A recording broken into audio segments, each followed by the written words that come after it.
Welcome back to another automotive museum tour here on Race Cars Universe.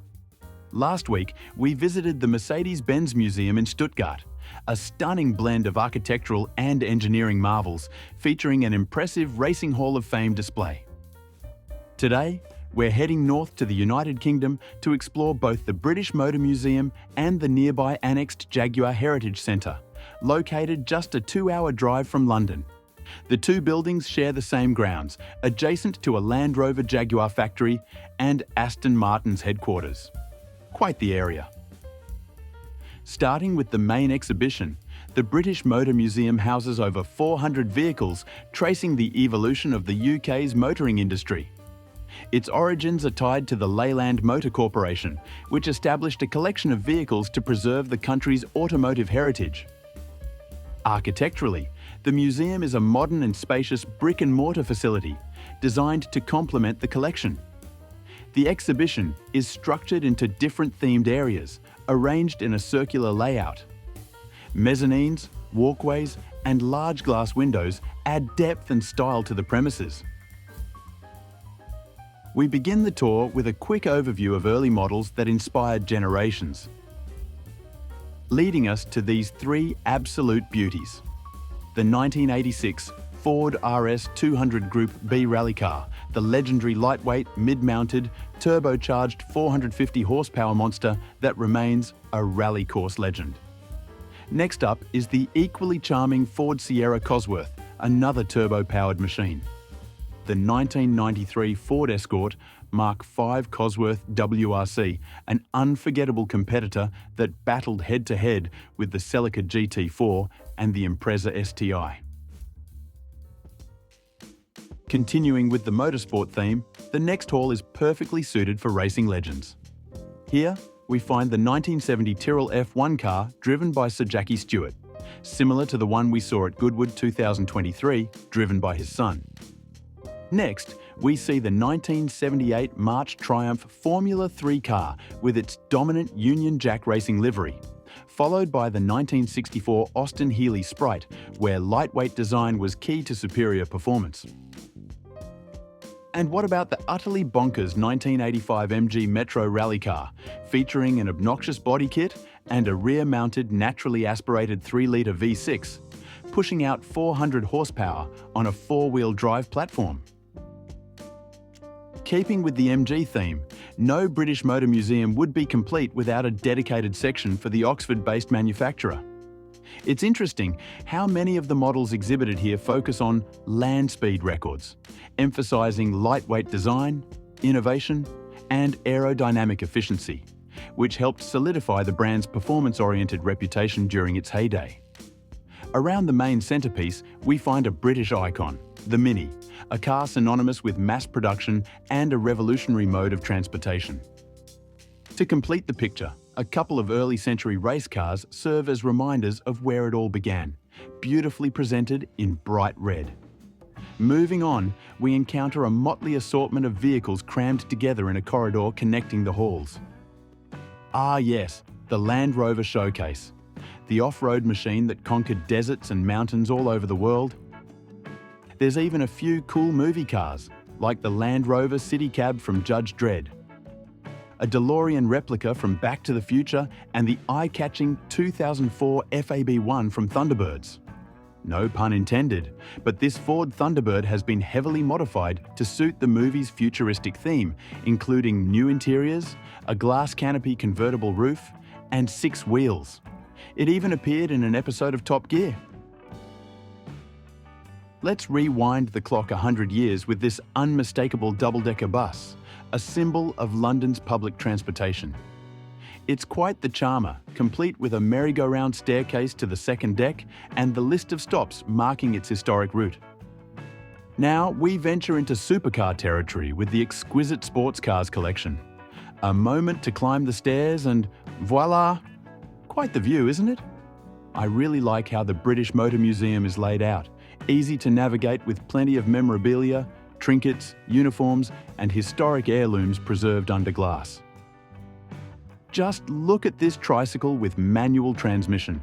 Imagine driving that through London. You'd look like a mad scientist for sure. Back to the supercars, this marvellous collection speaks for itself.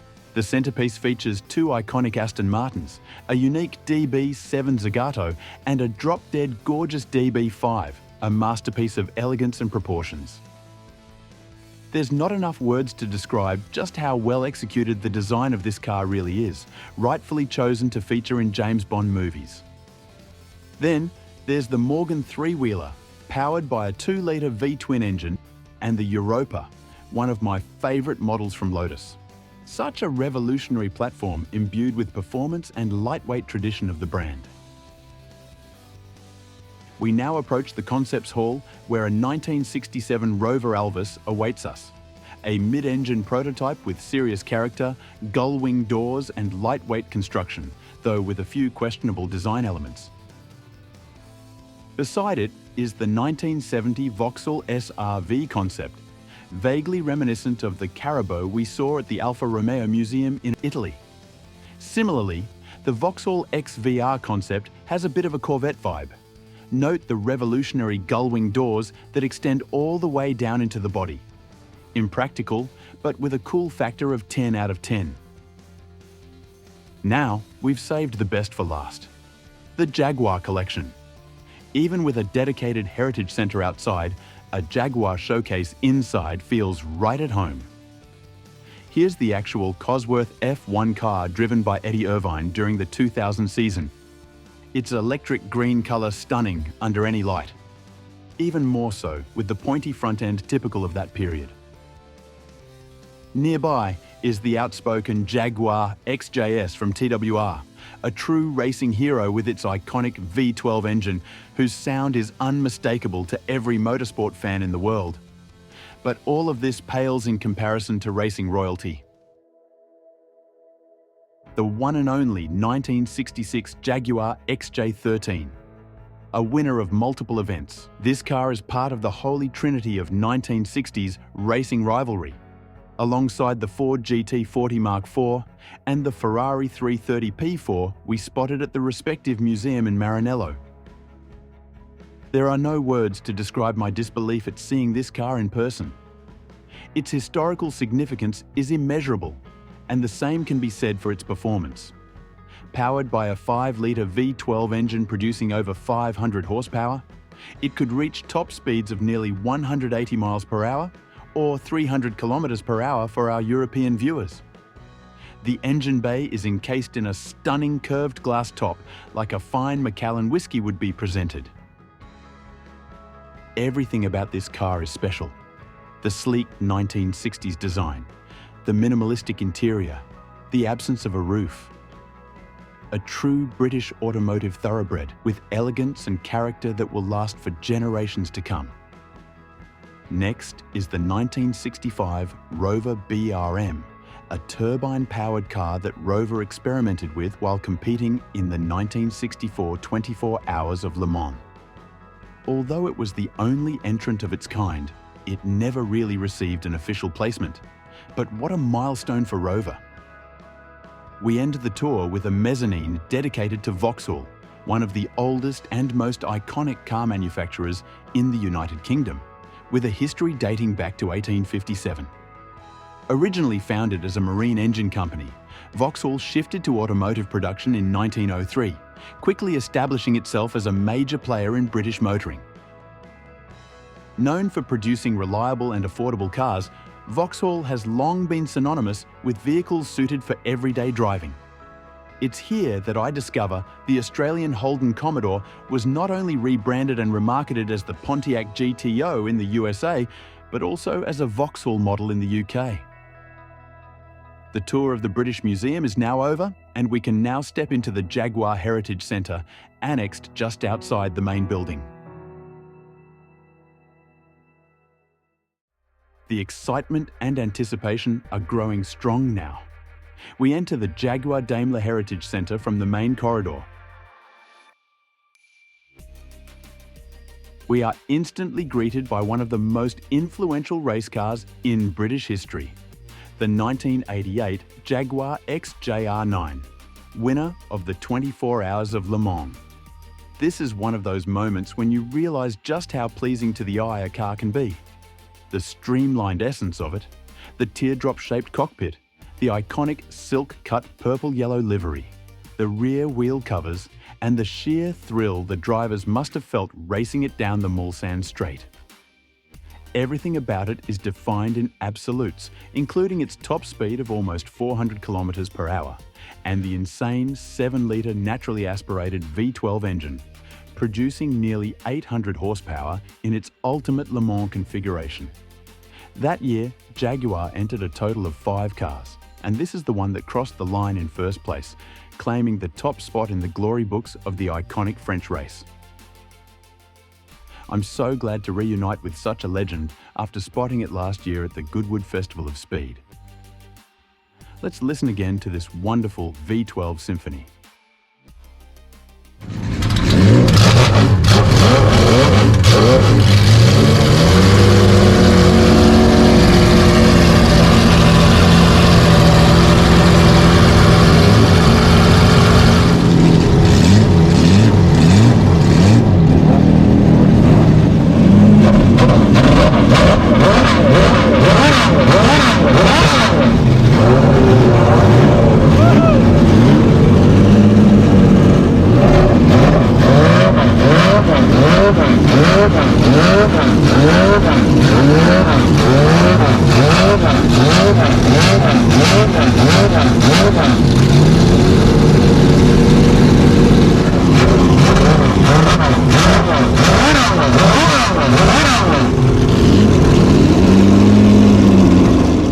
Before we go any further, it's important to provide some historical context on the origins of both brands. Jaguar was founded in 1922 as the Swallow Sidecar Company by William Lyons, depicted here, while his wife, Lady Greta Lyons, served as president of Jaguar Cars until 1986. Initially, the company produced motorcycle sidecars before transitioning to automobiles. The name Jaguar was adopted in 1945 when the company rebranded itself from SS Cars due to the negative connotations associated with the SS initials during World War II. Returning to the exposition, the next car on the list is the infamous 1956 D-Type long nose. Renowned for its success in endurance racing, such as at Le Mans, it's built with an extended aerodynamic front and sports the legendary 3.8-litre inline-6 engine. The D-Type's innovative design included a monocoque construction, disc brakes, and the remarkably unique shark fin behind the driver's seat, making it ahead of its time. Only a few were ever produced, making it one of the most sought-after and iconic classic Jaguar race cars today. The 1974 E-Type Group 44 race car marked Jaguar's return to competitive racing in the USA and is clearly a highly modified version of the iconic road car. Equipped with a 5.3-litre V12 engine, won the 1975 SCCA Championship and showcased its strong racing pedigree. The same engine was mounted in another excellent piece of machinery, the 1976 XJ12 Coupe. Developed by Broadspeed for Jaguar and based on the road-going model, the XJ12 boasted over 550 horsepower and successfully competed in the European Touring Car Championship. Note the aggressive aerodynamics, flared wheel arches, and wide tyres. We now venture into James Bond territory with this one-of-a-kind 1998 XKR, which we all loved in the movie Die Another Day with Pierce Brosnan. The presence of movie props is extensive on this car, including the fake minigun in the back and the rockets popping out of the front grille.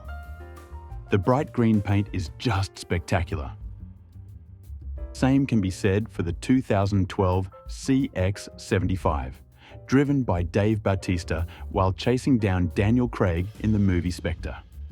This car is capable of a total output of almost 800 horsepower thanks to its 4 electric motors. Since we're in the prototypes area, what heritage centre would be complete without the XJ220, one of the most coveted models Jaguar ever produced? Featuring a low-slung body, pop-up headlights and flowing lines, the XJ220 still turns heads to this day. This specific example is the prototype from 1988, meaning the power plant is not the well-known 3.5-litre twin-turbo V6 of the 1992 road version, but rather the 6.2-litre V12 with 550 horsepower and four-wheel drive system. Speaking of the drivetrain, the rear suspension is particularly fascinating, featuring a double wishbone setup with 4 rear coil-over shock absorbers, 2 on each side. Also notice the neat interiors and the door-mounted gauges and clock. Let's take a little break now to cast a spotlight on the memorabilia and historical references at the Jaguar Heritage Centre.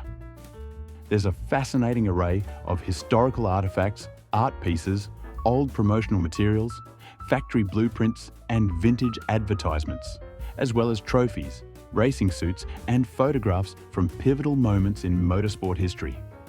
All of this traces the evolution of both the Jaguar and Daimler brands from their earliest beginnings to their most iconic models. Back to the showcase. Here's the official Cosworth F1 car driven by Mark Webber in the 2004 season. It features similar aerodynamics, colour and livery to Eddie Irvine's F1 car that we just saw inside the British Motor Museum. Just behind it is the powerful 800 horsepower Cosworth engine. The early 2000s were marked by the V10 era, possibly the most unforgettable in all of F1 history. 1988 was a very prolific year for Jaguar, from the win at Le Mans to releasing multiple prototypes, including this XJ41 convertible, which influenced the future XK models like the XK8 and the XKR. Other prototypes are also shown, signifying different moments of modern design cues. And how could we forget the classics here at the Jaguar Heritage Centre, such as the Evergreen Mark II, the S-Type, the 1968 XJ6 personal car of Sir William Lyons, and the sensual E-Type with its curvy bodylines and unmistakable interiors. On the other side of the room, a whole collection of Swallows cars from the early years sits proud, displayed in chronological order. Newer models take centre stage, highlighting the enduring legacy of this brand. We leave the main room to go upstairs to the second part of this marvellous exposition. The coolest part here is realising that the Heritage Centre encompasses a garage workshop at floor level that services historic and vintage race cars, which we can admire from the mezzanine.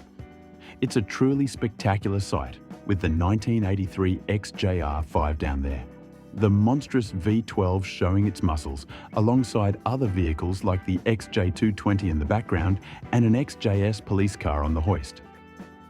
Back to the second floor collection, this place serves more as a storage space rather than a properly organised exposition.